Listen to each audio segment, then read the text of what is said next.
नुकत्याच पार पडलेल्या नगरपंचायत निवडणुकीत महायुतीला पराभूत करत महाविकास आघाडीनं सत्ता मिळविली आहे। या निवडणुकीत महाविकास आघाडीचे नगराध्यक्ष पदाचे उमेदवार राजेंद्र ठोंबरे यांनी महायुतीचे उमेदवार सुहास शिरसाट यांचा पराभव करत दणदणीत विजय मिळविला। यानंतर आज नवनिर्वाचित नगराध्यक्ष राजेंद्र ठोंबरे यांनी अधिकृतपणे नगराध्यक्ष पदाचा पदभार स्वीकारलाय। यानिमित्त शहरातील गणपती मंदिरात महाआरती करण्यात आली, तसेच शहरातून भव्य मिरवणूकही काढण्यात आली आहे।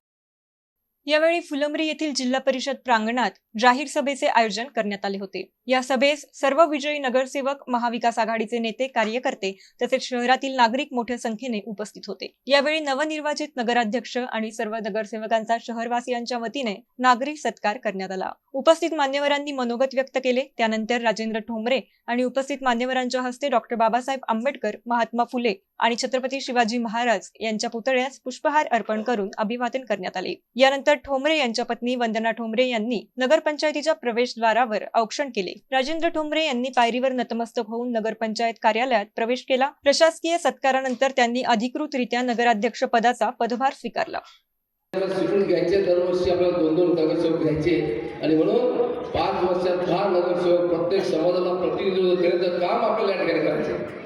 अशा पद्धतीचं आपल्याला काम करायचं। उपाध्यक्ष असतील, सभापती असतील, हा कोणत्या पक्षाचा विषय नाहीये। हा प्रत्येक समाजाला न्याय देण्याचा प्रयत्न आपल्याला करायचा आहे। उपाध्यक्ष पण हिंदू आणि मुस्लिम सुद्धा या ठिकाणी आपल्याला सगळ्यांना द्यावं लागणार आहे। सभापती सुद्धा मी तुम्हाला चॅलेंज करतो, या आपल्या सगळ्यांना वचन देतो की जे 12 लोक आम्ही निवडून आले, 12च्या 12ला या ठिकाणी प्रत्येक वर्षी पदावर बसल्याशिवाय आम्ही राहणार नाही म्हणून नक्कीच सांगतो।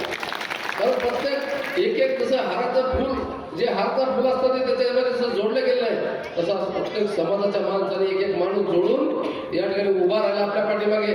प्रत्येक समाजातला माणूस आपल्या पाठीमागे उभा राहिला आणि त्यावेळेस कुठे मोठा हार झाला 12 नगरसेवकांनी मी 13 वाजता, बरोबर। आणि म्हणून याला सगळ्यांना प्रतिनिधित्व आपण द्यायचंय, प्रत्येक समाजाच्या माणसाला प्रतिनिधित्व द्यायचंय। या ठिकाणी विकास पण आपल्याला करायचा आहे आणि म्हणून 12 नगरसेवक निवडले। 12च्या 12 नगरसेवकला आपण सभापती, उपाध्यक्ष या पद्धतीने करणार आहे। आत्ताच आम्ही पटल्यानंतर, मीटिंग झाल्यानंतर आम्ही त्या ठिकाणी प्रत्येक या ठिकाणी सभापतीसाठी पुढचे जे 5 वर्षात किती सभापती करायचे, 5 वर्षात किती उपाध्यक्ष करायचे, त्याची आत्ताच आपण त्या ड्रॉप पद्धतीने चिठ्ठी काढणार आहे आणि प्रत्येक समाजातल्या स्तरातल्या माणसाला त्या ठिकाणी आळीपाळीने सभापती आणि उपाध्यक्ष आपण देणार आहे।